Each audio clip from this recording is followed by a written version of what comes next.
parole à Pierre-Yves. On a chanté tout à l'heure « Je chéris ta parole » et c'est toujours une richesse de nous l'apporter. Merci. Merci. Bonjour à ceux qui n'ont pas encore salué. Voilà, c'est Abdenour, je crois que tu as fait le message que je voulais donner. C'est bien, c'est super.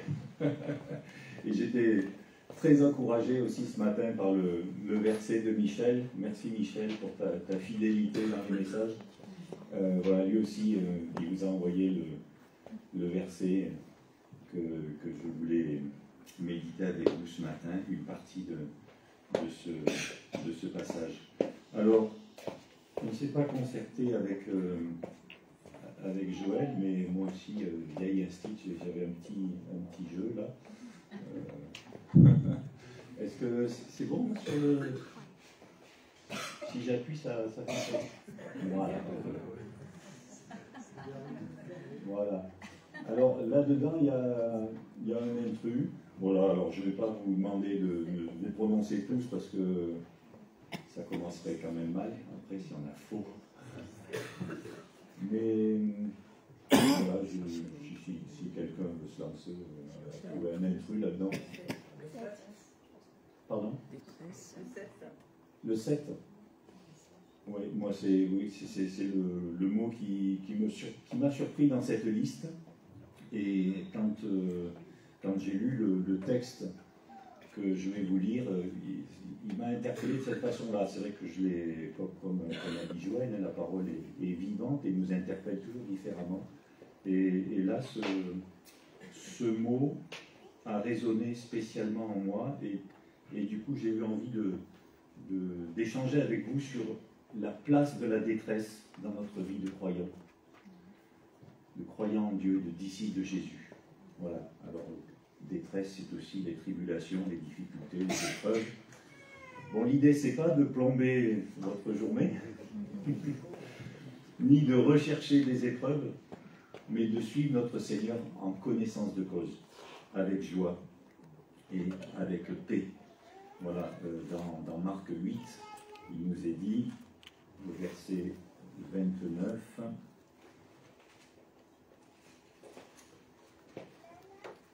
les disciples, Jésus demande à ses disciples, et vous qui dites-vous que je suis? Et Pierre répond, tu es le Messie.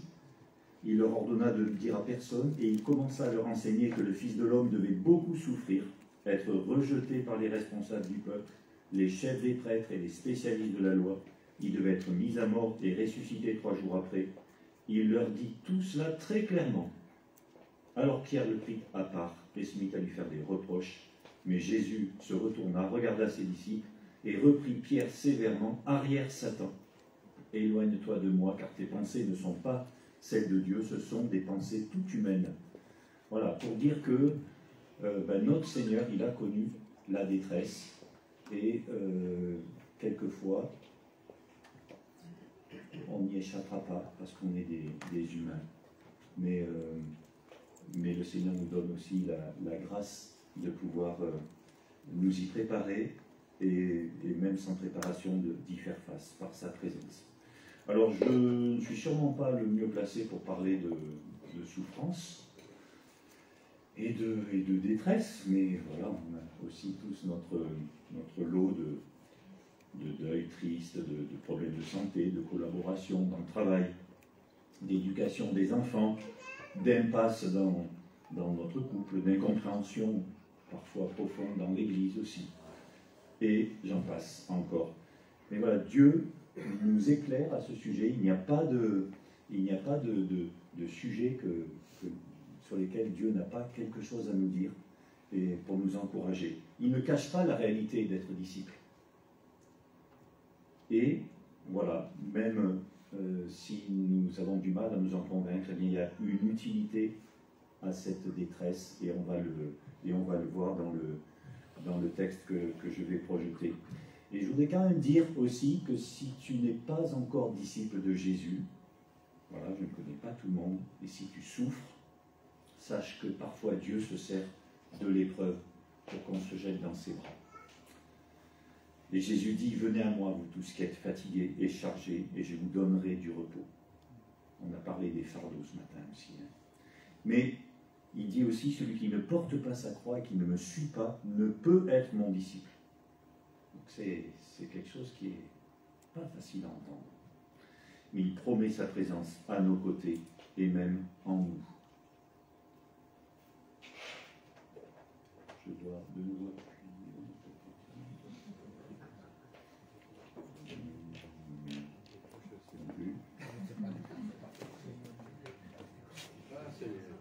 Ah, ça y est.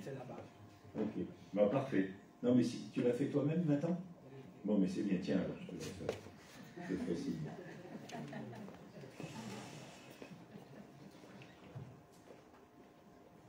Voilà. Puisque nous avons été déclarés justes en raison de notre foi, nous sommes en paix avec Dieu par notre Seigneur Jésus-Christ. Vous allez revoir tous les mots qui étaient affichés avant, que j'ai mis en gras ici. C'est à lui que nous devons d'avoir eu par la foi accès à cette grâce dans laquelle nous demeurons fermes. Et notre fierté se fonde sur l'espérance d'avoir part à la gloire de Dieu. Mieux encore, nous tirons fierté même de nos détresses, car nous savons que la détresse produit la persévérance. La persévérance conduit à une fidélité éprouvée, et la fidélité éprouvée nourrit l'espérance.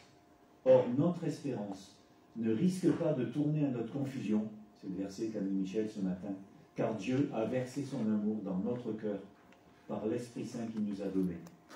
Voilà ce texte de Romains 5. Tu peux projeter la suivante. Voilà. Pourquoi envisager la détresse? Quand on lit ce premier verset, puisque nous avons été déclarés justes en raison de notre foi, nous sommes en paix avec Dieu par notre Seigneur Jésus-Christ. Et bien voilà, le programme est fait. On a rencontré Jésus, on a la foi. Je ne sais pas si on la reçoit ou si on la donne. Même la foi, c'est entre les deux. Et c'est lui qui nous déclare justes. Il n'y a pas de mérite. On le sait, on l'a déjà partagé ensemble, mais il nous déclare justes à cause de son sang. C'est aussi ce qu'on a rappelé en prenant ce repas ensemble. Et il nous donne la paix. Alors, est-ce que cette paix, elle va être troublée par nos épreuves, par les détresses qui nous arrivent. Et il nous donne la paix. Voilà, je pense que ça, il faut qu'on garde ça en tête. On peut passer à la suivante. Dans le deuxième verset, c'est à lui que nous devons d'avoir eu par la foi accès à cette grâce, dans laquelle nous demeurons fermes. Et notre fierté se fonde sur l'espérance d'avoir part à la gloire de Dieu.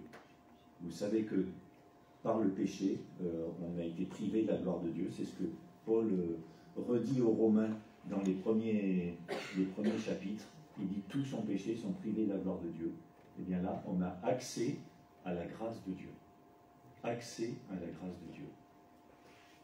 Et ça aussi, je pense qu'on va le garder en mémoire pour nos détresses.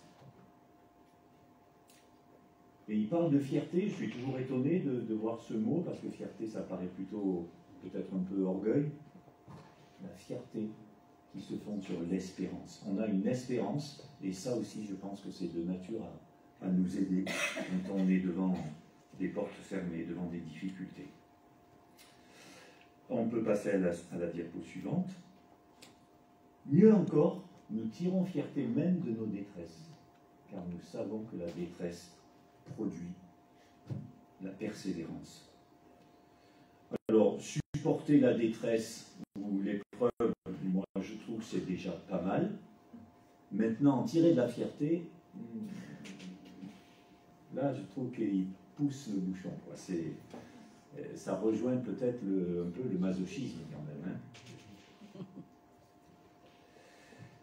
Mais voilà, on ne le fera pas ensemble ce matin, mais que ce soit Paul, que ce soit Jacques, que ce soit Pierre, que ce soit Jean, les apôtres, ils parlent chacun des conséquences utiles de la détresse ou de l'épreuve dans nos vies chrétiennes. Il y a dans Luc 8, hop,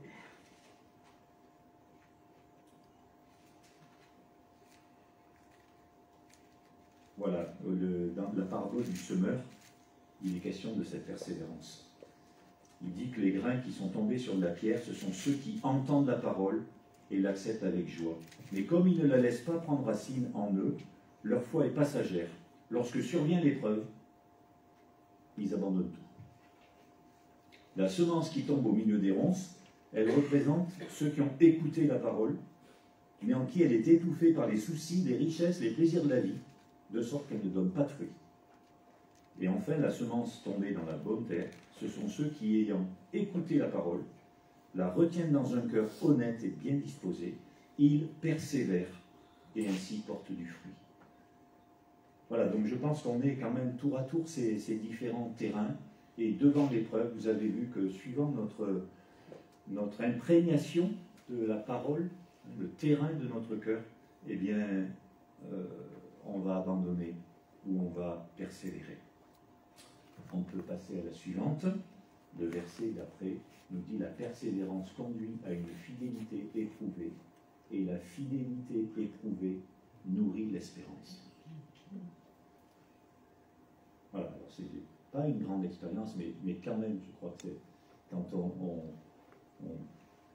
par la grâce de Dieu, on va dépasser une épreuve, eh bien ça va nous donner une force qu'on n'avait pas avant. Et ça, c'est quelque chose de positif. Je pense évidemment à Job et à Joseph. On va en parler un petit peu. Voilà, et cette espérance, elle est fondée sur notre foi, mais elle est aussi nourrie par la fidélité qui se développe par la persévérance dans l'épreuve. Et c'est une boucle vertueuse, et ça c'est le message de ce matin. L'espérance qu'on a reçue, elle nous permet d'affronter, de vivre, ou de survivre différemment d'un non-croyant à la détresse. Il ne s'agit pas d'être prétentieux, voilà, restons humbles, restons dépendants, mais fermes. Si nous persévérons, notre foi et notre espérance sont nourries. C'est ce que nous dit Paul ici. Et j'ai pensé à Étienne dans Acte 6, au verset 15, il est dit: tous ceux qui siégeaient au grand conseil avaient les yeux fixés sur Étienne, et son visage leur apparut comme celui d'un ange. Alors qu'il vient d'être arrêté parce qu'il dérangeait. Voilà, parce qu'il était plein de l'Esprit Saint. Et ça se voyait, ça se manifestait. Et là, au lieu de vivre cette détresse, mais je pense que c'est le Seigneur qui le rejoint, qui nous rejoint et qui prend notre place dans l'épreuve, eh bien, son visage leur apparut comme celui d'un ange. Alors attention quand même à ne pas mélanger. Il y a aussi des détresses qu'on se choisit, enfin peut-être pas vraiment, mais des galères qui sont aussi dues à nos errances, à nos erreurs, nos négligences. Mais là encore, je pense qu'on doit quand même dire aussi là que Dieu, en bon Père, ne nous attend pas au virage pour nous punir, mais il veut nous ramener à lui. Et si on est là ce matin, par exemple, si on traverse une souffrance particulière, le Seigneur ne veut pas nous dire: tu as vu, voilà, je t'avais bien prévenu. Non, je crois ses bras sont ouverts et il nous accueille. La diapo suivante, s'il te plaît. Voilà.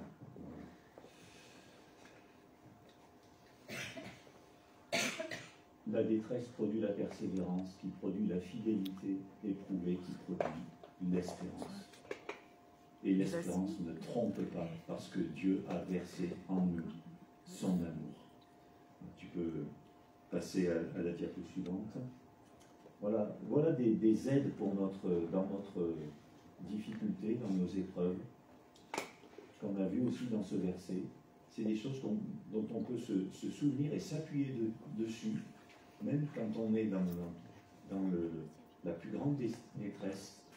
On peut penser que Dieu nous justifie, nous voit juste à travers le sang de Christ. J'ai mis entre parenthèses la foi, je vous l'ai dit tout à l'heure, parce que je ne sais pas trop si c'est un don de Dieu ou si c'est quelque chose il y a un peu des deux, je pense. C'est aussi quelque chose qu'il attend de nous. c'est notre part à nous, hein, de lui faire confiance, on l'a dit aussi tout à l'heure. Par contre, on reçoit cette paix, et c'est étonnant, on le voit dans l'exemple d'Étienne, la paix qui est reçue au moment où on pourra en être complètement démuni. Et puis il y a cet accès à la grâce. Elle est là, on a l'accès à la grâce. Après, on n'est pas obligé d'aller puiser, mais elle y est. Elle y est. Et quelquefois, je vais dire bêtement, hein, c'est pas un jugement, mais eh ben, elle est là, mais on n'y va pas. On n'y va pas. L'espérance d'avoir part à sa gloire. Je ne sais pas comment l'imaginer, cette gloire, mais je pense que c'est la présence de notre Dieu, c'est de vivre avec lui toujours, c'est d'être enfin compris. Son amour, le dernier verset dit que Dieu a versé son amour. Et ça, je me dis, mais dans les difficultés qu'on peut traverser, Dieu met en nous son amour. Et ça peut être quelque chose d'incroyable et de pas du tout naturel. C'est là, je pense aussi qu'on a cette prime, cet avantage par rapport à des non-croyants qui parfois vont résister aussi super bien à l'épreuve, hein, ça c'est pas un souci. Mais on a l'Esprit Saint. Dieu nous a donné son Esprit Saint. On ne se pose plus la question. Il est là. Il est là. Et cet amour, ben, c'est comme la grâce. C'est à notre disposition. Mais voilà, allons-y. Allons-y.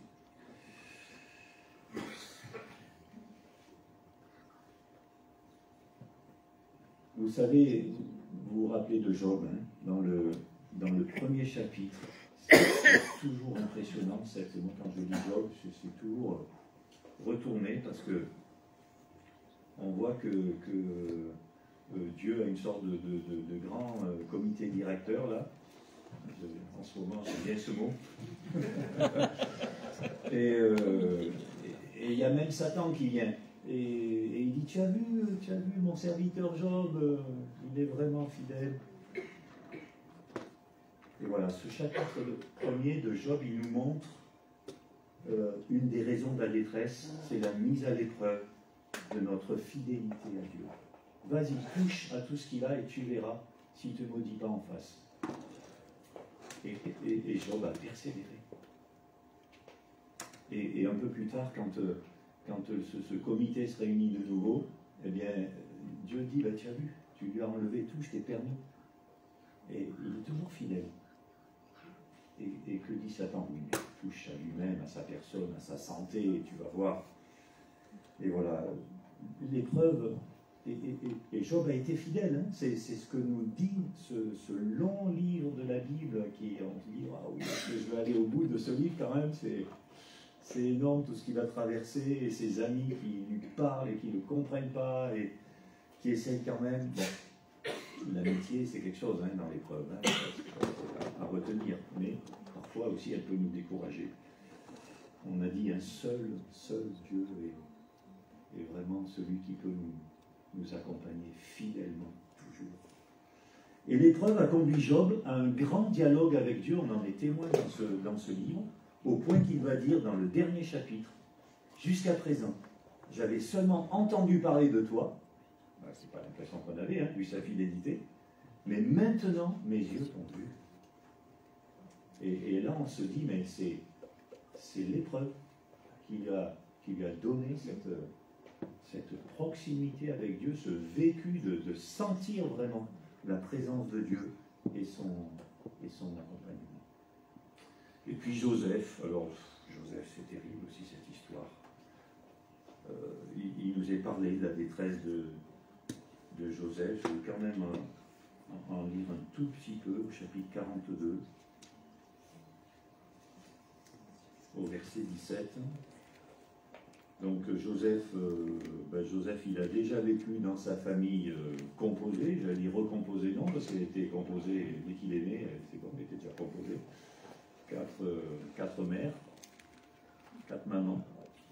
Après, il y a eu l'épisode, j'en passe, hein, mais il y a eu l'épisode dans la citerne. Hein, donc des détresses, Joseph, il en a connu, hein, des pas petites, vendu par ses frères comme esclaves, emmené captif dans un pays étranger. Là, il a une nouvelle vie, une bénédiction chez le chef de la garde du pharaon, et puis pof, un guet-apens de la femme de celui-ci, et le voilà en prison, et en prison pour longtemps. Là aussi, il trouve une bénédiction dans cette prison parce que Dieu est avec lui, donc il est persévérant, il ne désespère pas de Dieu. Il va interpréter le rêve de deux personnes, un qui est rétabli, l'autre qui est pendu. Et à l'autre, il a dit, quand tu seras rétabli, tu te souviendras de moi. 2 ans d'oubli encore dans la prison. Donc là aussi, l'injustice, hein, le sentiment, la détresse aussi, l'épreuve de ça. Et puis finalement, il est béni à la tête de l'Égypte, de nouveau. Et là, ses frères viennent parce que c'est la famille, vous vous rappelez toute cette histoire. Et il les fit mettre tous ensemble pour 3 jours en prison. Le 3e jour, Joseph leur dit, faites ce que je vous dis, et vous aurez la vie sauve. Je suis un homme qui craint Dieu. Ah, ça m'a plu, ça. Je suis un homme qui craint Dieu. Après tout ce qu'il a traversé, il dit, je suis un homme qui craint Dieu. Si vous êtes des gens sincères, que l'un de vous, votre frère, reste ici en prison, tant que d'autres, vous partirez, vous emporterez du blé pour vos familles qui connaissent la famine, mais ramenez-moi votre jeune frère, cela prouvera que vous avez dit vrai, et vous ne mourrez pas.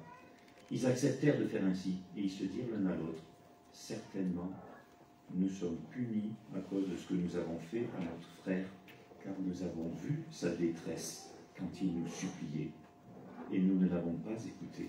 Voilà pourquoi nous nous trouvons nous-mêmes à présent dans cette détresse. Et puis un autre passage, donc les frères repartent, ils en restent en prison, et ils reviennent avec Benjamin, le frère, même père, même mère. Et là, Joseph va révéler son identité. Joseph, ne pouvant plus dominer son émotion devant tous ceux qui étaient présents, s'écria « Faites sortir tout le monde ». Ainsi, personne de son entourage n'était en sa présence lorsqu'il fit connaître son identité à ses frères. Mais il sanglotait si fort en parlant que les Égyptiens l'entendirent, et la nouvelle parvint jusqu'au palais du Pharaon. Il dit à ses frères « Je suis Joseph. Mon père est-il encore en vie ?» Mais ses frères étaient incapables de lui répondre tant ils avaient peur de lui.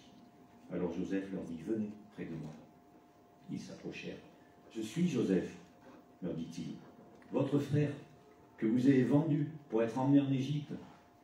Et maintenant, ne vous tourmentez pas, ne soyez pas fâchés de m'avoir vendu comme esclave. C'est pour vous sauver la vie que Dieu m'a envoyé devant vous.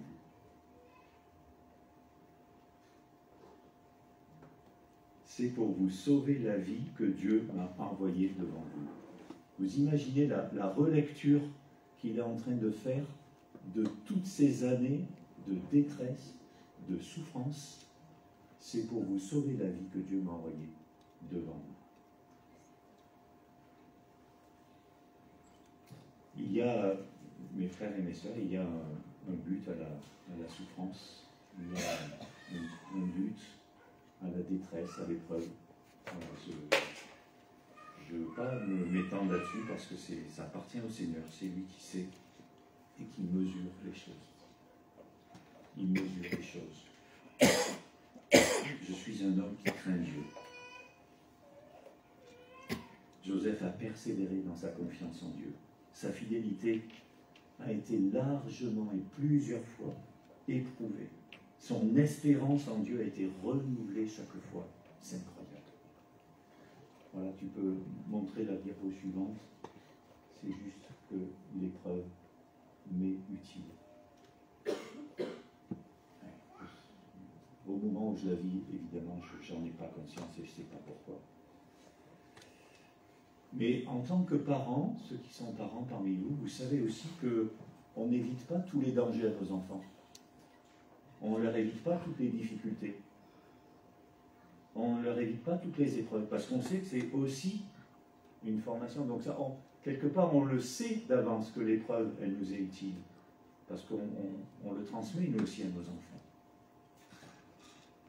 En tant qu'institut, quand on voit un élève qui revient et les réponses aux questions, c'est le parent qui les a faites, c'est pas très cool, quoi. C'est pas le but. Oui, c'est une épreuve peut-être, mais c'est pas grave de ne pas y arriver, mais c'est important de s'y coller soi-même. Voilà. Et c'est parce qu'on va grandir. Le bébé qu'on lâche pour qu'il apprenne à marcher, eh ben, on peut parier d'avance qu'il va se casser la figure. Ben oui, c'est sûr. Mais il n'empêche que c'est comme ça qu'il apprend à marcher aussi. Alors j'avais préparé encore plein de... Vous savez compter sur moi pour ça, hein, de passages sur Paul, sur Pierre, sur Jean, sur Jacques qui parlent de l'épreuve. Il y a vraiment beaucoup de textes qui nous encouragent.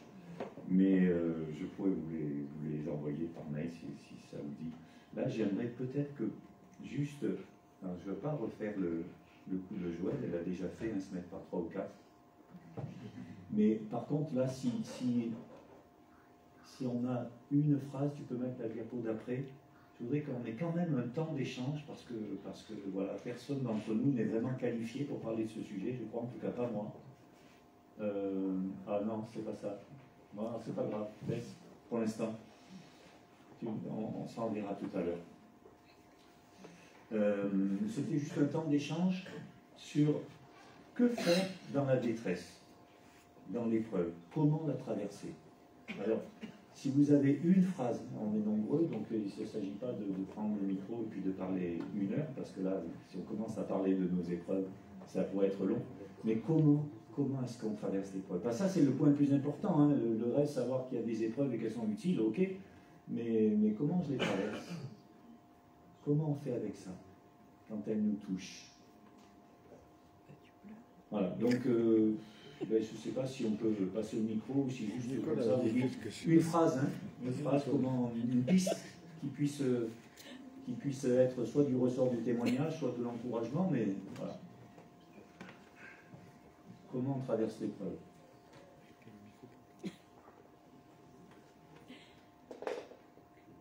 Qu'est-ce qu'on fait dans l'épreuve?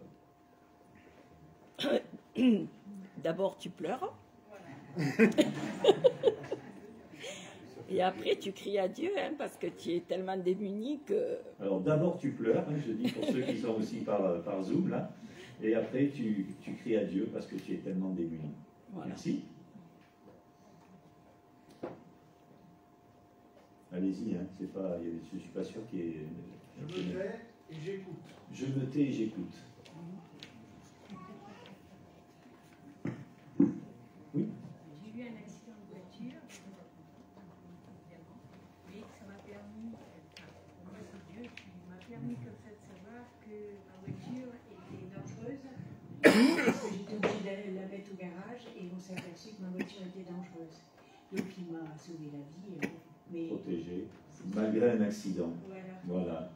Qui a permis de se rendre compte que la voiture était défectueuse. Merci.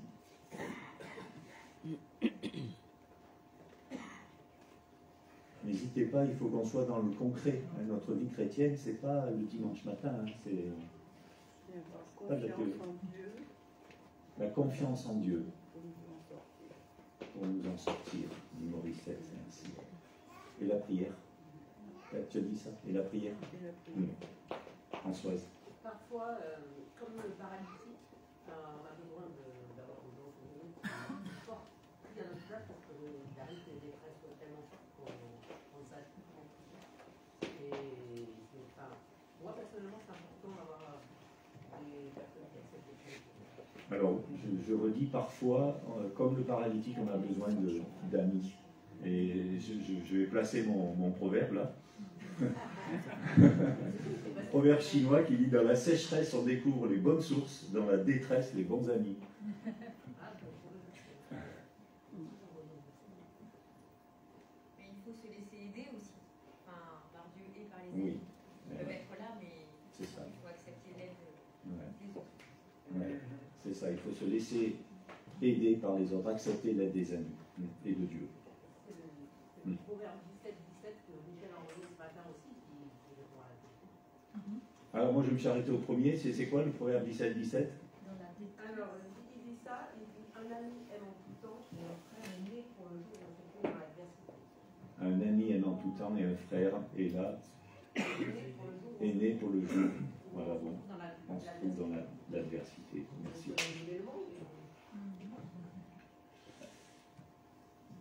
Ça nous apprend l'humilité parce qu'on ne peut plus rien faire, on ne peut plus rien gérer et du coup ça nous donne l'envie d'appeler Dieu au secours.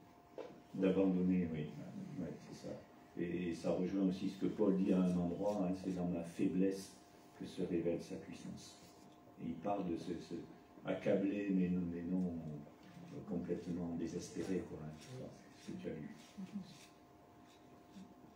Louer Dieu aussi. Louer Dieu, exact. Louer Dieu, voilà aussi un moyen dans la détresse, dans la difficulté. Oui. En tombant ensemble de Dieu, dans la détresse, nous montrons notre confiance en lui. De quelle manière? C'est une confiance surnaturelle. D'accord. Il est mon Dieu, il est mon Père, donc je lui fais confiance. D'accord. Ça rejoint la paix qu'on peut avoir dans une situation. Ok. La confiance en Dieu. Merci.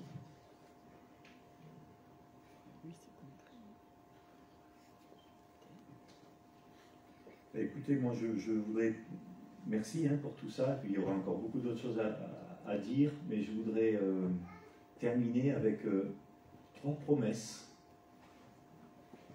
qui me paraissent vraiment incroyables. Celle-ci, je l'ai découverte hier, dans toute leur détresse, qui était pour lui aussi une détresse, c'est Dieu qui parle, c'est la question de Dieu. L'ange qui est devant sa face les a sauvés. Dans son amour et sa miséricorde, il les a lui-même rachetés, il les a soutenus et portés. Donc nos détresses, Dieu les vit. Et là encore, je me suis dit, oui, c'est évident, en tant que parent, quand on voit notre enfant souffrir, on souffre avec lui.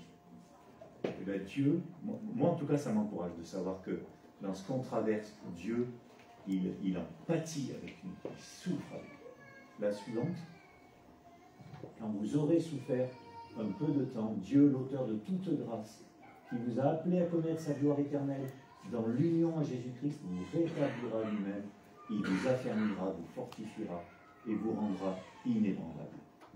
Et la suivante, alors ouais, là on est dans des sommets, moi ça fait partie des textes quand même qui sont impressionnants d'inspiration. Qu'est-ce qui pourra nous arracher à l'amour de Christ? La détresse ou l'angoisse, la persécution, la faim, la misère, le danger ou l'épée. Oui, j'en ai l'absolue certitude. Ni la mort, ni la vie, ni les anges, ni les dominations, ni le présent, ni l'avenir, ni les puissances, ni ce qui est en haut, ni ce qui est en bas, ni aucune autre créature, rien ne pourra nous arracher à l'amour que Dieu nous a témoigné en Jésus-Christ, notre Seigneur. Et vous vous rappelez, cet amour, il a placé dans nos cœurs par l'Esprit qui nous a donné.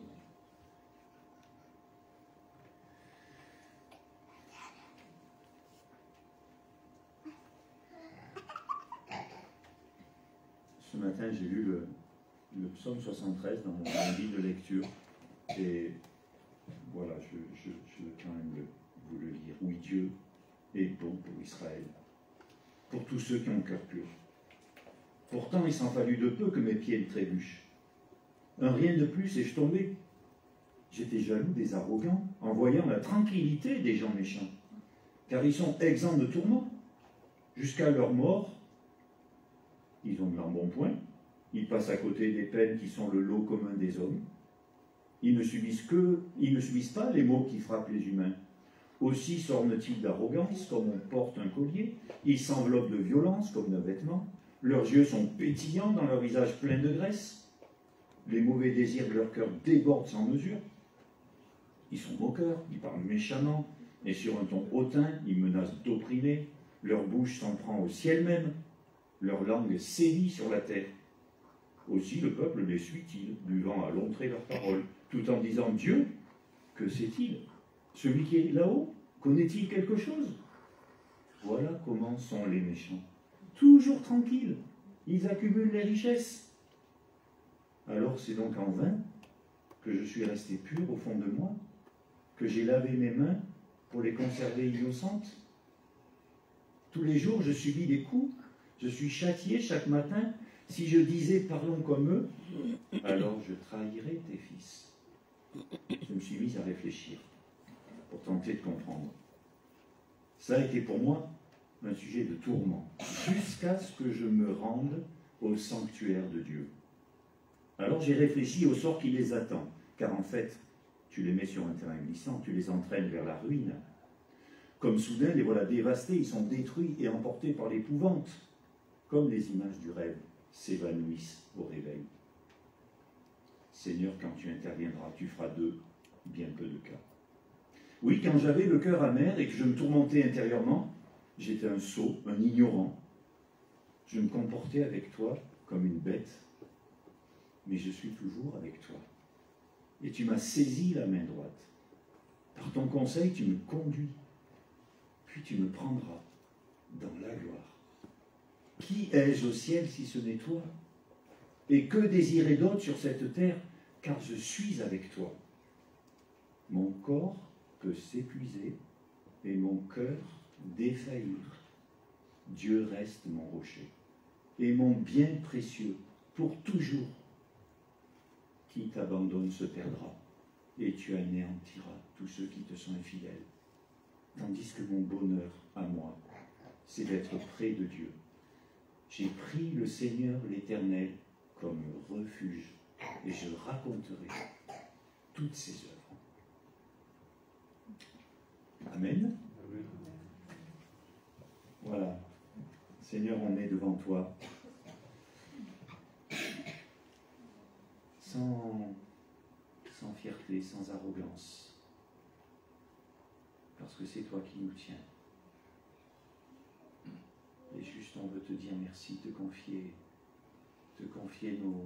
nos peines, nos difficultés, nos épreuves, nos détresses. Et te confier ceux parmi nous qui traversent aussi tout spécialement la détresse, l'épreuve, la souffrance. Seigneur, tu nous connais mieux qu'on se connaît nous-mêmes entre nous, bien sûr. Oh, nous venons vers toi parce que tu es notre refuge. Et nous ne voulons pas juste que ce soit des paroles, voilà, dans une église, ça serait difficile de dire autre chose, mais simplement, tu es notre Père. Et nous sommes devant toi, tes enfants. Viens poser ta main apaisante sur chacun de nous. Viens nous attirer quand nous désespérons. Tu t'es rendu notre prochain. Et maintenant, voilà, peut-être nous sommes encore sur l'âne en train d'aller à l'hôtellerie. Peut-être nous sommes déjà à l'hôtellerie.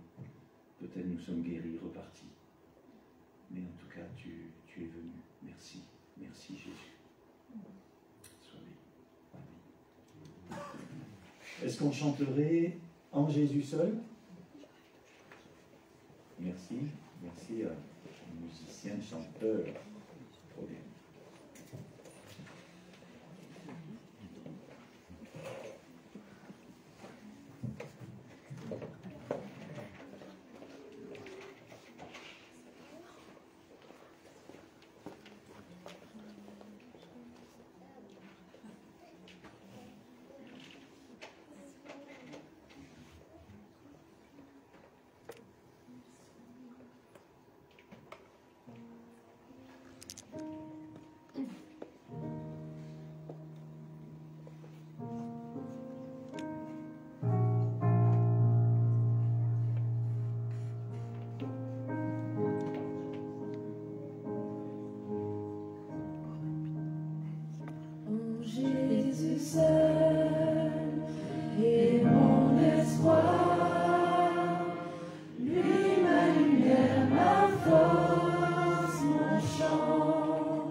Il est